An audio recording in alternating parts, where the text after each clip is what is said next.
Bonjour à toutes et à tous, vous êtes sur Radio Grand Lieu dans l'émission Locaux Libres, la deuxième de cette saison 2, pour laquelle occasion je reçois Marie-Laure comme un printemps. Bonjour Marie-Laure. Bonjour. Et nous sommes toujours accompagnés de Caroline, la chroniqueuse du siècle, dirais-je. C'est moi apparemment. Eh ben bonjour à tous. Bonjour Caroline, et en régie aujourd'hui on a Ludo. C'est parti. Je n'aurai pas dans cet édito la prétention de disserter sur les aspects et les intérêts scientifiques et biologiques de l'épigénétique, mais puisque ce thème est commun à absolument tous les êtres porteurs de cellules et chromosomes, je vous invite à suivre les travaux de l'éminente professeure au Collège de France et directrice de l'unité génétique et biologie du développement de l'Institut Curie. Rien que ça, comme quoi, c'est sérieux. J'ai nommé Madame Edith Heard. Cette parenthèse refermée, mais de quoi elle nous parle là? Elle épie quoi? L'épigénétique ou la mémoire de nos cellules. Et des cellules, on en a un sacré paquet. Des milliers de milliards d'environ 200 types différents. Toutes ces cellules forment les tissus et les organes de notre corps, feuillage et autres écorces pour nos amis les végétaux. Il faut donc que tout ce petit monde soit coordonné, il faut que les cellules communiquent. Une théorie montrerait même que les cellules, à l'instar du cerveau, conserveraient une mémoire. Ainsi, les souches s'unissant naturellement pour créer de nouveaux êtres, la mémoire des cellules se transmettrait même de génération en génération. Traumatisme, caractéristiques de personnalité, de tempérament, tous ces aspects de nos vies seraient peut-être aussi dus à la transmission inconsciente des informations de nos cellules. Alors c'est bien chouette tout ça, mais on en fait quoi de cette information? Homo sapiens évolués que nous sommes, quelle utilité autre que pour la recherche médicale pourrions-nous lui octroyer? Et si on se demandait quel rôle jouerait l'épigénétique sur la santé et le bien-être des vivants? Car nul n'ignore que les espèces, animales ou végétales, n'ont eu de cesse de progresser. Les atmosphères et ambiantes changeantes au fil des airs n'ont d'égal que l'incroyable capacité d'adaptation de nos pères. Autrement dit, l'environnement et ses habitudes associées seraient susceptibles d'avoir un impact direct sur notre ADN et donc sur notre évolution. Les conclusions de certains scientifiques démontrent que l'alimentation ou la pratique d'activités sportives et ou culturelles influencerait le comportement de nos cellules qui mémoriseraient l'information de bien-être transmise, elles-mêmes alors enfermées pour des générations. Agir consciemment nous rendrait génétiquement plus heureux. Quoi de mieux alors que de s'amuser, rire, réfléchir, créer, courir, découvrir, puisque ça peut rendre joyeux nos arrière-petits-enfants? Serait-ce là la réponse à notre quête du si précieux sens à notre vie? Bon, ça c'est pour le côté magique de l'histoire. Parce que parfois, nous ou notre grande tante Sophia n'avons pas eu la vie si rêvée. Guerre, violence, maltraitance, autant de sujets qui font froid dans le dos et qui seraient voués à nous poursuivre, que nous serions condamnés à subir par des conséquences aussi dramatiques que la dépression, les fausses couches, les maladies? Peut-être, ce n'est qu'une théorie. Mais ouf, l'être humain, de toute religion, de tout horizon, poursuivant inlassablement son désir de quiétude, est en capacité d'offrir la possibilité d'un nettoyage cellulaire. Pas le téléphone, hein, on parle bien de nos cellules. Hein. Ainsi, par des approches verbales et physiques sur des endroits précis du corps, un thérapeute serait en capacité de rendre nos cellules Alzheimer. Bref, finalement, on y croit, on n'y croit pas, peu importe. Il semblerait que le chemin du bonheur s'arpente là où nous trouvons notre place. Alors Marie-Laure, avant de te laisser la parole, puisque je parle beaucoup, je vais un petit peu te présenter pour que les auditeurs et les auditrices puissent te connaître. Donc tu es ce qu'on appelle une hyperactive, portée par les vagues réelles et spirituelles de ta vie, n'est-ce pas? De ton âme et de celle qui croisent ton chemin, on peut te décrire comme empreinte de détermination, ne paraissant craindre finalement que la monotonie de l'existence. Tu me dis, si je me trompe pas. Tu es auteur-compositeur de chants et musique acoustique que tu illustres parfois de vidéos où on te voit danser, car tu pratiques aussi la kizomba. Tu es l'auteur d'un livre intitulé Sauvage, qui n'est autre qu'un témoignage initiatique autobiographique. Et puis en plus de tout ça, tu es thérapeute, conférencière et également chamane. Et ouais, ces aspects de ta vie composent la personne que tu es devenue même et que nous allons découvrir dans cette émission qui t'est consacrée, Marie-Laure. Bienvenue dans Locaux Libres. Merci de m'accueillir. Avec plaisir. Alors, moi j'ai une première question, déjà assez large. Est-ce que toutes tes créations artistiques trouvent leur origine dans cette spiritualité qui te caractérise tant? Selon ma définition, l'inspiration, elle est nécessairement divine. Donc, quand je dis divine, c'est à religieux. Et, ça veut dire en provenance de la source qui fait que toi et moi, on est là en train de parler, de respirer, et qu'il y a des choses, comment dire, des actions qui sont de notre ressort, je dirais, et d'autres non, comme le fait de respirer. Donc l'inspiration divine, alors la création, ça serait l'expiration de l'inspiration divine. Donc la source serait peut-être alors l'univers, parce que tu en parles beaucoup de l'univers. Ce serait ça la source? Oui, sont différents mots pour définir quelque chose qui finalement est pas vraiment définissable, parce que dès qu'on met des mots, des étiquettes, c'est vrai qu'on limite.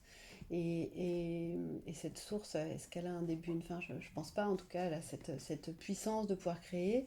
Et pour répondre à ta question, oui, tout ce que je crée, en tout cas depuis que j'ai emprunté ce chemin de conscience et d'éveil, toutes mes créations, oui, sont animées de cette vibration, de cette envie. Ouais. Alors, en parlant de tes créations, avant qu'on s'attarde un petit peu plus sur ton livre, Mm. qui du coup reflètera beaucoup ce que tu viens de nous dire, tu as sorti un premier album qui s'appelle Tout ça en 2010, où tu as 12 chansons en français et en anglais dessus. Tu accompagnes de ta guitare acoustique. Tu as fait un EP de 3 titres kizomba, parce que c'est pas que de la danse la kizomba, c'est aussi de la musique, qui s'appelle I Am Love, sorti en 2019. Donc, ton premier livre sorti, qui s'appelle Sauvage, qui est un témoignage initiatique, sorti en 2021, Éternité, un second album en 2021 aussi, qui est issu d'une collaboration avec un pianiste, Raphaël Bellamy, et en 2023, ton dernier EP qui s'appelle Allume-moi. Est-ce que tu pourrais nous parler un petit peu plus de ton livre? Alors volontiers, quand j'avais juste envie de revenir sur un terme que tu as utilisé pour me décrire, tu as dit hyperactive, et j'aurais envie de proposer hyper créative, parce que j'aime aussi l'inertie, et je suis parfois sans mouvement. En revanche, c'est vrai que ne pas créer, euh, je, je note que pour moi c'est contre nature dans cette vie, je l'ai compris il y a peu de temps. En fait, j'ai ce besoin de ne pas retenir ce qui m'arrive et d'être toujours dans la création et d'être de plus en plus consciente du fait que je suis en train de créer, mais pas que dans l'artistique, mais dans ma vie au quotidien. Ça veut dire comme... Donc c'est un des sujets qu'aborde mon livre, pour répondre aussi à ta question. C'est en fait le chemin de cette femme qui a la quarantaine, alors qu'elle n'était pas du tout dans une quête spirituelle, donc en l'occurrence cette femme c'est moi. Bien en fait la vie est venue m'interpeller, et ma perception de la réalité, pardon, ma perception de la réalité, donc du monde qui nous entoure, a commencé à se modifier. Donc c'est comme si les animaux autour, les oiseaux, les papillons, c'est comme si tout ça commençait à, à- à prendre langage, je dirais. Et donc, comme j'avais reçu à l'adolescence le message, l'intuition que j'écrirais un livre et que ce serait l'histoire de ma vie, je me suis dit, là, je tiens mon sujet. Alors, je rebondis sur ce que tu dis, et figure-toi que j'avais pas écrit hyper active, mais hyper créative. Donc, comme quoi, Ah ben voilà. peut-être une forme de connexion. Alors, c'est intéressant ce que tu dis sur ton livre, parce que, a priori, donc, tu as ressenti assez physiquement, hein, j'invite les auditeurs et auditrices à soit lire ton livre, soit le découvrir d'une autre façon, parce que tu as fait un format audio aussi. Et ce livre commence par justement une révélation de la personne que tu es. Tu écris un mail à ta famille, à tes amis, en disant, ben voilà, maintenant je suis comme ça, je l'accepte, et ça sera comme ça, autrement je suis comme ça, vous ne pouvez pas l'accepter. Et tu décris également cette spiritualité qui arrive en toi de façon physique. Tu décris ça comme un Big Bang intérieur, et pour autant tu t'es toujours senti porté par ça, c'est-à-dire que tu savais que tu allais écrire ce livre-là, et pour autant c'est constitutivement un événement particulier que tu as commencé à l'écrire. Alors, il y a eu plusieurs événements qui m'ont menée sur comment dire, sur ce savoir de ce que j'étais en train de vivre. Je pense que ce qui a fait la fulgurance de cette transformation intérieure et extérieure, parce qu'il y a beaucoup de choses de moi qui ont changé aussi physiquement. Ce qui a fait cette fulgurance, je le crois, c'est l'innocence du chemin au départ. Ça veut dire, comme j'étais pas dans une quête spirituelle, je ne savais pas ce qu'était le développement personnel, spiritualité, enfin voilà. Et j'ai toujours eu une grande sensibilité. Et ce désir d'écrire un livre, il était là sur ma to-do list, comme le fait d'être chanteuse et danseuse, que c'était des rêves d'enfant. Et en fait, je m'en souvenais plus vraiment. Il y avait ça quelque part, mais c'est un jour un journaliste justement qui m'avait posé une question. Et là, je me suis souvenue, je me suis revue dans ma véranda adolescente, et j'avais reçu ce message en fait. Et de quelle façon tu avais reçu ce Eh bien, en message-là? fait, notre conscience, la source de vie, notre âme, notre cœur, on pourrait appeler ça comme on veut, et c'est notre voix intérieure, mais c'est pas la grosse voix de l'ego, c'est la petite voix qui est en dessous. C'est ce qui nous fait, c'est quelque chose qui va résonner comme une pensée plus forte. Et sur cet événement, donc cette expérience mystique, je pense pouvoir la décrire comme ça, enfin, ce que je décris aussi comme une sorte de Big Bang. C'est effectivement un moment où cette transformation, elle a questionné mes proches autour de moi, elle a fait peur parce que au départ, moi non plus, je ne pouvais pas mettre de mots. Néanmoins, ce que je voyais, c'est que j'étais dans une joie, un amour, une lumière, je rayonnais, mais donc cette transformation, elle questionne. Et dans notre société, il y a trois pistes qui nous sont comment dire, qu'on est invité à explorer quand quelqu'un change de cette manière pour éviter notre émancipation, notamment de la société. C'est soit elle est folle, soit elle prend des drogues, soit elle est dans une secte. Sauf que bien souvent, et encore plus aujourd'hui, c'est pas du tout ça. C'est juste l'éveil de la conscience. Et c'est notre fondement naturel en fait. On n'est pas censé être terre à terre. On est censé être, c'est ma croyance, ma vérité, on est censé être terre à ciel, comme les plantes. Donc on fait pousser les racines.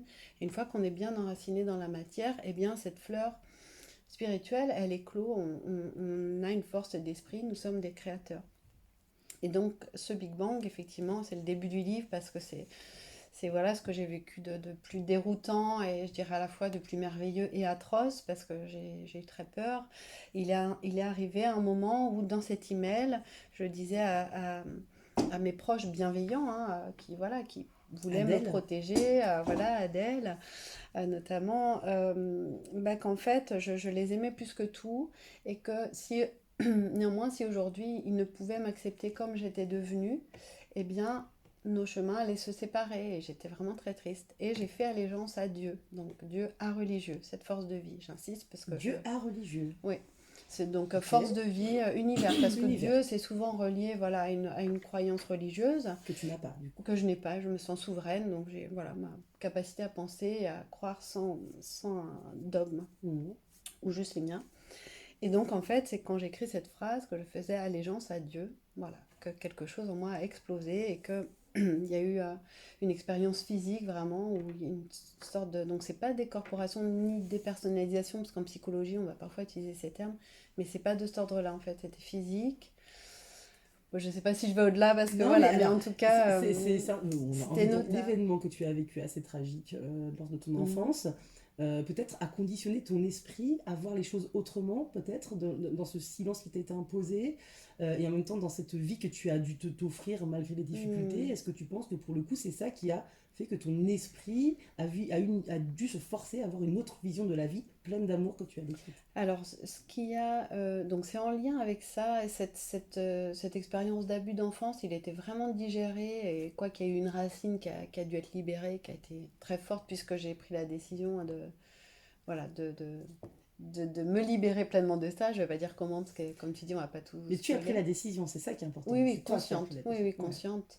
Et en fait, là où la vie est venue me chercher, c'est que donc un jour de Noël, avant cette expérience-là de Big Bang, on va dire, un jour de Noël, en fait, un de mes proches m'a appelé pour voilà, me faire des reproches et l'a formulé avec beaucoup de violence, parce que cette femme, c'est elle ce qu'elle vivait dans cet instant. Hein, donc, puis voilà, on s'aime très fort, voilà, mais dans cet instant, elle m'aimait beaucoup moins.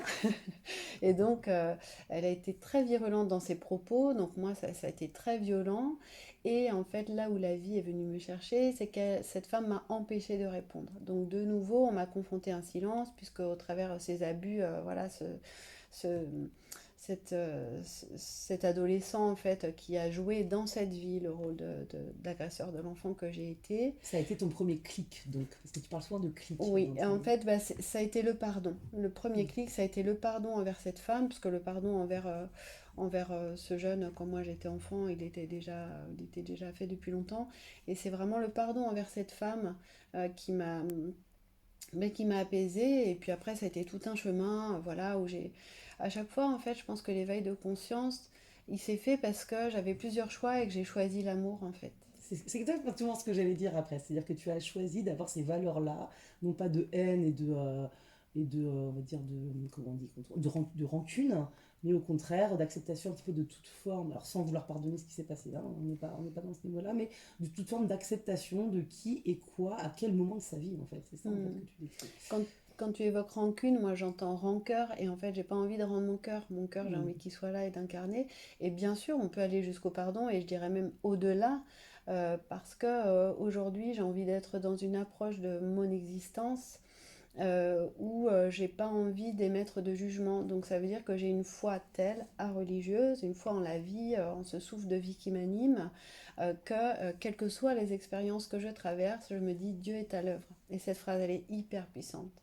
Elle est hyper puissante. Je me rappelle que la force de vie nous veut du bien à chacun, mais que le chemin qu'elle nous fait emprunter n'est pas forcément celui que le mental a projeté. Néanmoins, c'est à nous de grandir de chaque expérience et de reprendre notre flot. Et donc si je dis que je vais au-delà du pardon, c'est que je choisis de croire que rien n'est ni bien ni mal. Il y a des choses qui sont inconfortables, il y a des choses qui sont pas en accord avec mes valeurs et que je ne vais pas cautionner ou pas choisir.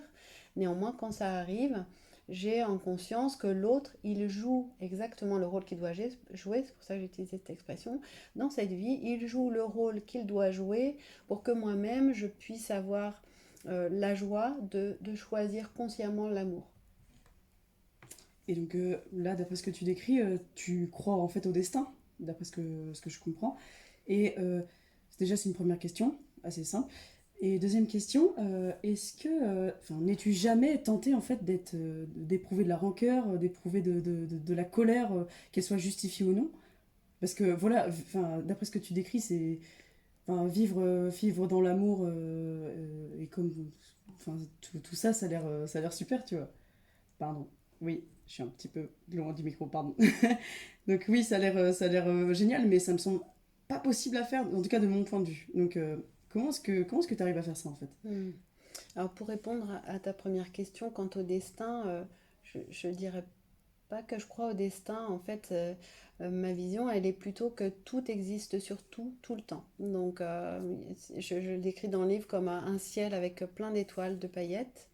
Et en fait, ce sur quoi je vais porter mon attention, je vais le créer. Par exemple, quand j'étais petite, je rêvais d'être chanteuse et danseuse. C'est comme si j'entre en communication avec une Marie-Laure qui existe dans telle dimension où elle est chanteuse-danseuse, et il y a une Marie-Laure qui peut être SDF, etc. Donc comme je ne porte pas mon attention sur ça, c'est celle-ci que je vais attirer à moi, et c'est comme s'il y a une connexion qui fait que la vie va me guider sur ce chemin.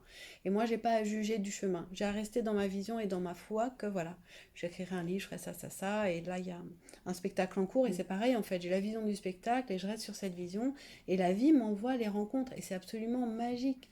Et j'en pleurais encore il y a quelques jours parce que je me retrace le chemin de l'année passée où je parlais comme ça, tiens, peut-être un spectacle, tiens, peut-être un livre audio, et paf, paf, et les gens viennent à moi, t'as pas un spectacle ou un truc? Bah si, ok, bah je vais le faire pour dans un an. Donc on me dit, on me laisse un an, voilà, un an, tu le fais. Enfin, et ça me touche parce que aussi cette grâce de la création consciente, on a envie que les gens puissent effectivement aussi en bénéficier et ne plus être des créateurs inconscients où le système tel qu'il est aujourd'hui, ni bien ni mal, il est comme il est, mais va utiliser notre cerveau et notre inconscience pour nous faire focaliser sur la peur, sur la maladie, sur les guerres. Et en fait, quand on focalise sur ça, c'est ce qu'on va créer. Oui, c'est Donc, ça. donc je crois pas qu'il y ait, enfin, je sais pas si je dirais qu'il y a un destin, en fait, je sais pas trop répondre à ça. J'ai plutôt envie de me dire que voilà, je crée ce en quoi je crois. Je vais voir ce que je crois, non pas je crois pas ce que je vois. Je vais voir ce que je crois. C'est pas une phrase qui est de moi, je sais pas de qui elle est. Non, je sais pas, mais en tout cas, elle n'est pas de saint Thomas parce que lui, il dit et je crois que ce que je vois. Mais pour le coup, tu parles beaucoup de quelque chose de l'ordre de la conscience. C'est-à-dire qu'en fait, tout ce qui te provient de l'univers selon toi, du coup, tu le conscientises jusqu'au bout, à son paroxysme, en fait. Et peut-être que finalement, l'artiste que tu es là mérite de recevoir ces retours-là, parce que toi, tu donnes et on donne aussi, quoi. Et alors, tout à l'heure, l'édito parlait de la mémoire cellulaire. Et moi, ça me fait rigoler parce que, enfin, ça me fait rigoler pas du tout, c'est une théorie, mais t'en penses quoi, ça, de la mémoire cellulaire? Et pour le coup, est-ce que tu considères que t'en es à un certain nombre de ta vie, tu as vécu beaucoup de vie, qui fait qu'aujourd'hui, maintenant, tu arrives à penser comme ça? Est-ce que tu penses que c'est une fin en soi, ta façon de voir les choses? Est-ce que c'est une fin en soi? Alors, je ne suis pas experte en mémoire cellulaire, ce que je peux dire sur ce sujet, c'est que bah, dans ce que j'ai pu expérimenter, c'est qu'effectivement, il y a des mémoires. Notre cerveau, c'est comme un ordinateur. Et pour quand même répondre à ta question par rapport à la colère, je vais aussi ressentir, bien sûr, de la colère, des choses. Je mets juste de la conscience dessus. Ça veut dire que je sais que ce que je vibre, je vais l'attirer. Et moi, j'ai pas envie de m'attirer des choses. Voilà, j'ai envie que mon chemin soit fluide, aussi pour mes enfants, et voilà, pour chacun, si tel est leur souhait. Euh, donc en fait, je vais ressentir toutes ces émotions et je vais justement avoir conscience que ce sont des mémoires qui s'expriment. Ça veut dire qu'à un moment, bah, peut-être qu'on a fait ça qui m'a mis en colère quand j'étais petite, ça a été coupé, donc en fait l'énergie elle se cristallise. Et chaque fois que cette mémoire, alors je dirais au niveau des connexions neuronales, est ravivée, en fait ça veut de nouveau s'exprimer, donc ça surréagit. On est dans la réaction et non pas dans la création. De réaction à création, il n'y a qu'une lettre qui change. C'est pas de moi non plus, c'est dans un livre qui s'appelle Conversation avec Dieu, qui est magnifique, à mes yeux en tout cas. Donc en fait, quand je suis dans la colère, je suis en train de réagir à quelque chose. Alors que je pourrais aussi observer et choisir quelle réponse je vais donner à ça, qui je veux être dans cette expérience. Ok. Est-ce Donc que tu peux nous c'est lire un un choix. extrait de ton livre pour illustrer tout ça? Oui. Donc pour la mémoire cellulaire, je pense qu'effectivement nos cerveaux, le temps que je cherche la Mais page, c'est parce que je je parlais trouve. de plusieurs vies en fait. Peut-être que je m'exprime mal aujourd'hui, j'ai l'impression que D'accord. personne ne Eh ben, comprend. eh ben, Toi, tu parlais de la mémoire dans ta vie entre bébé, on va dire, et vieille personne. Mais peut-être que tu pourrais, toi, dans ta vie d'aujourd'hui, en tant que Marie-Laure bien sûr. aujourd'hui, ressentir des choses, Ah parce que ben, tu as l'air d'être tout très à fait. spirituelle d'une vie antérieure. Oui, oui, tout à fait, Donc à tout à fait. combien de Bah, vies es-tu? j'ai pas répondu. Alors, j'ai cette croyance-là, effectivement, qu'il y a plusieurs vies, et j'ai notamment des mémoires de vie, alors d'esclaves et peut-être d'esclavagistes, parce que c'est toujours le beau rôle de se dire qu'on a été, enfin, entre guillemets, hein, esclave plutôt, enfin, qu'on a été Mhm. la victime plutôt que le bourreau, donc L'opprimé. peut-être que j'ai été les deux. Donc, en tout cas, je sais que j'ai des mémoires de ça. J'ai revu des passages d'une vie où j'étais un homme noir Ok. et à la peau noire et donc qui a vécu des choses D'où ton rapport à très, l'Afrique dont on très parlera difficiles. après. Et il est vrai voilà, qu'il y a Hmm. des choses qui se passent par rapport à ça et aussi par rapport à la souveraineté. Ça veut dire que depuis petite, on a difficilement pu me faire obéir et je dirais que ça va pas en s'arrangeant dans le sens où j'écoute de plus en plus ma conscience et qu'une pseudo-autorité extérieure, euh, bah, Te j'ai compris dérange. en fait, Hmm. oui, bah, en tout cas j'ai compris qu'elle est illégitime voilà, sur différents points de vue. Voilà, on t'écoute. Un bip venait de s'échapper de mon ordinateur. J'avais rêvassé assez longtemps, il fallait que je m'attelle à la rédaction de cette lettre sans tarder si je ne voulais pas rester éveillée toute la nuit. Je jetai un regard au bas de mon écran, il était 23h23. J'esquissai un sourire. Les horaires doubles faisaient désormais partie de mon quotidien, j'y voyais des clins d'œil de mes guides, voire un réel mode de communication. Je pris un instant pour rechercher sur internet la signification de l'heure en question. 23h23. Ah voilà, oui. Agilité, don pour les communications, protection et héritage. Un moment s'écoula enfin, puis je finis par ouvrir ma boîte email. Je tapais l'adresse de mon amie d'enfance, Adèle. Nous étions très proches, mais j'avais besoin de lui dire et qu'elle sache que je ne laisserais plus personne entraver ma manière d'être ou tenter de me dicter quelque comportement que ce soit. J'ajoutai les adresses des membres de ma famille dont Adèle faisait pour ainsi dire partie. Je voulais les informer de ma décision. Certes, j'avais pu être maladroite et je savais qu'ils me trouvaient parfois égoïste, mais comme chacun, je faisais de mon mieux avec ce qui me semblait être juste. Par ailleurs, Par ailleurs, je comprenais que ma tendance à me faire remarquer, notamment par une propension à dire ce que je pensais, pouvait en agacer certains au-delà du cercle familial. Animée par le sentiment d'être sur cette terre pour briser codes et barrières, j'étais souvent en accord avec moi et à contre-courant de la majorité. Cet écart était parfois inconfortable, d'autant qu'il n'avait fait qu'empirer ces 6 derniers mois. La rédaction de mon courrier se faisait facilement et ce, bien que j'eusse beaucoup à écrire. J'étais à fleur de mots. Mon écriture et mes larmes coulaient au rythme vigoureux des cliquetis de mon clavier. Je disais à mes proches combien je les aimais et paradoxalement, je leur disais aussi que j'étais prête à renoncer à eux, à nous, s'ils ne pouvaient m'aimer comme j'étais. Pour autant, j'espérais qu'ils pourraient me comprendre car ils représentaient avec mon mari et mes enfants ceux auxquels j'étais la plus attachée dans cette existence. Je n'en revenais pas d'être en train de rédiger ces mots, c'était un déchirement, mais j'étais prête à risquer cet adieu. Puis, alors que je sentais poindre la fin de mon écriture, je terminai en écrivant cette phrase qui s'était imposée naturellement. Il n'y a que Dieu qui puisse me demander de changer. J'avais été interpellée par la force de cette aspiration, pas très habituée à utiliser ce genre d'expression. J'assumais. Je savais que si je prenais en considération tout ce que j'avais vécu ces derniers mois, c'était juste. tout comme l'était ce courrier, régi par une intention d'amour. Regarde tout ce qu'on vient de se dire, Marie-Laure, parce qu'après on va écouter le son que tu nous as ramené, qui est donc Frérot de la Vega. D'ailleurs, à la fin, tu feras un live avec ta guitare. Il y a un mot qui me vient un petit peu à l'esprit lorsque on parle de ton livre, c'est catharsis. Est-ce que tu considères que c'est une sorte de catharsis, ce livre-là?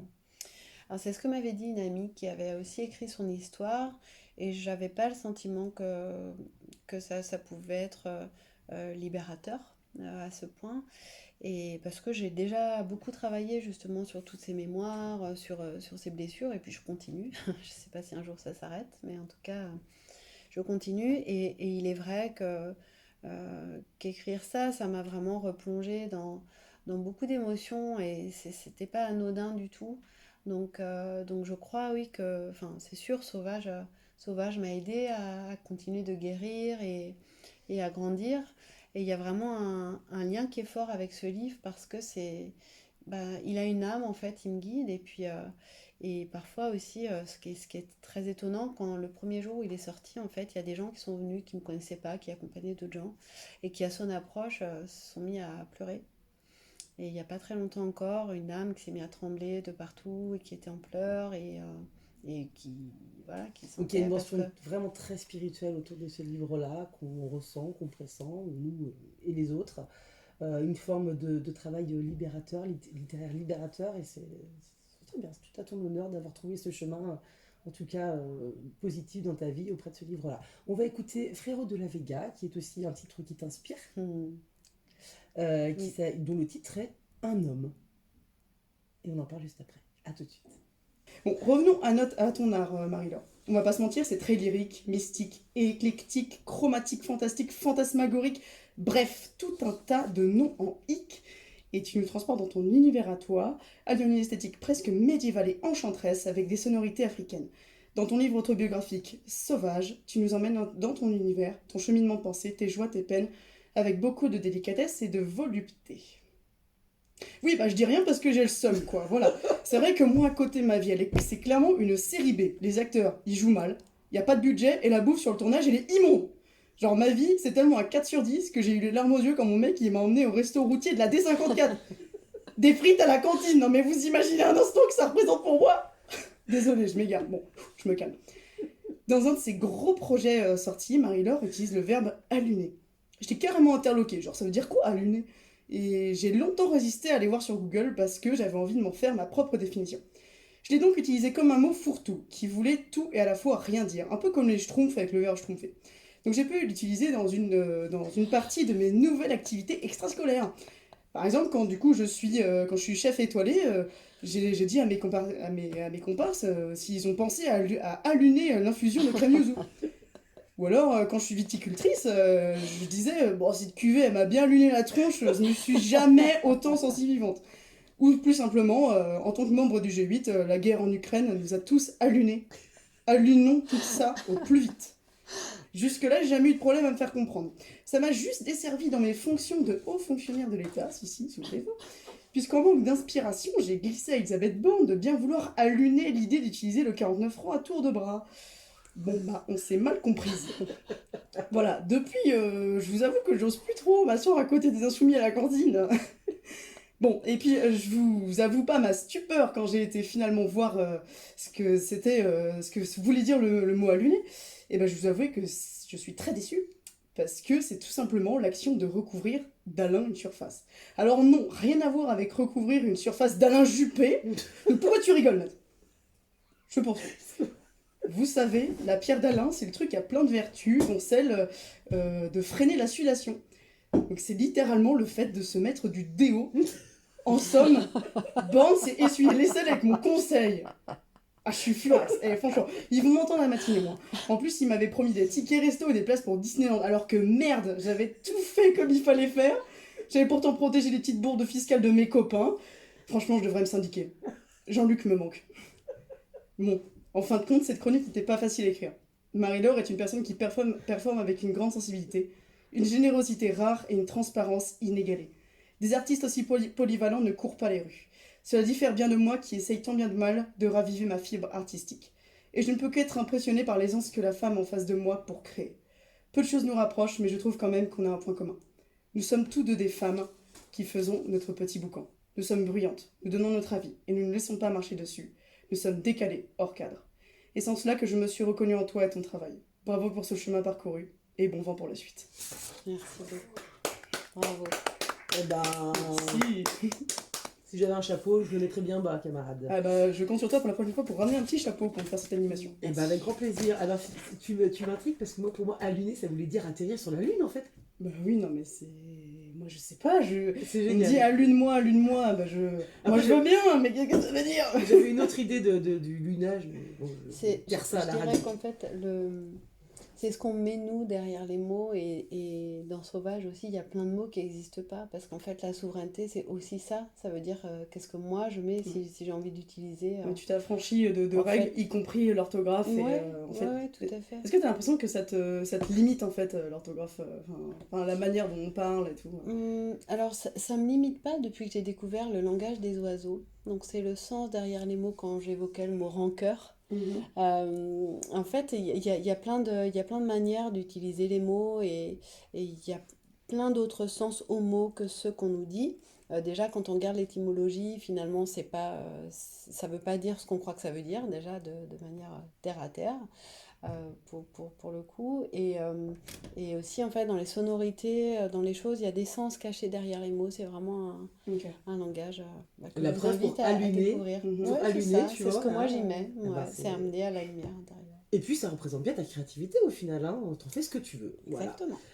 On est ici pour être heureux, pour profiter de chaque instant et voilà, vivre toutes les expériences qui sont sur notre chemin et vibrer l'amour et faire de notre petit mieux. Eh ben, c'est parfait. On rappelle tes réseaux quand même. Et d'ailleurs, tu as une actualité hein, aussi. Hein. Vite fait, ton actualité, c'est que tu as un spectacle, non? C'est pas ça que tu disais Oui, tout à l'heure? alors c'est dans un an, il est en cours d'écriture, il y aura Ok. d'autres représentations d'ici là. Néanmoins, voilà, les gens peuvent déjà me Le contacter. message, on l'a, l'actualité, on l'a, tes réseaux, donc Instagram, Facebook, ton site Comme un internet, printemps.com. et puis ta chaîne YouTube aussi. On va tout de suite remercier Madame la chroniqueuse Caroline, Mais de rien. son petit ami qui était présent aujourd'hui. Il était là. On n'avait pas le droit de le dire. Marie-Laure, je te remercie d'avoir honoré cette invitation. Ludo à la régie aujourd'hui, big up. Et puis on va écouter tout de suite un live en direct donc de ta chanson qui s'intitule. Je sais pas, tu préfères Allume-moi ou Sans toi? Vous préférez quoi? Je préfère tu celle que préfères, tu toi préfères.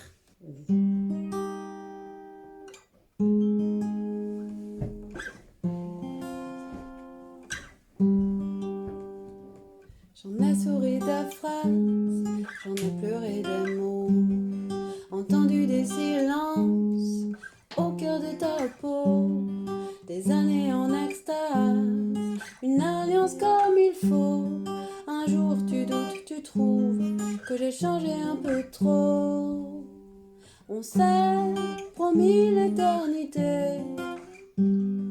Comment aimer sans posséder? Sans toi, pourrais-je avancer, tomber loin de tes bras?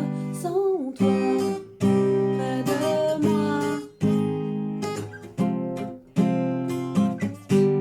plus forte à chaque pas.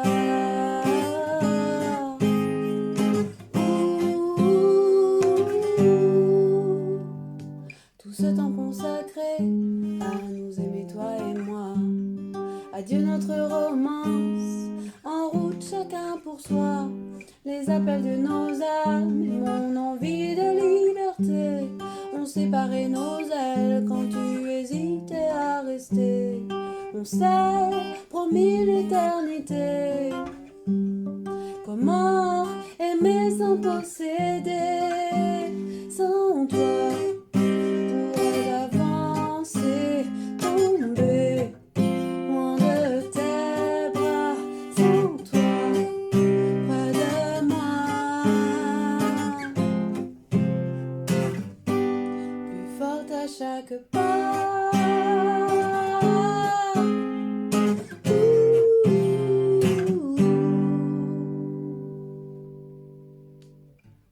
J'en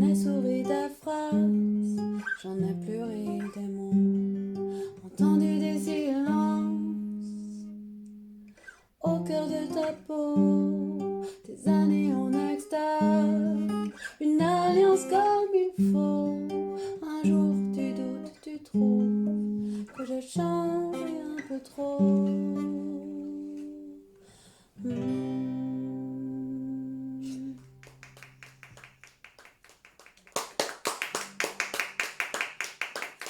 Bravo Marie-Laure.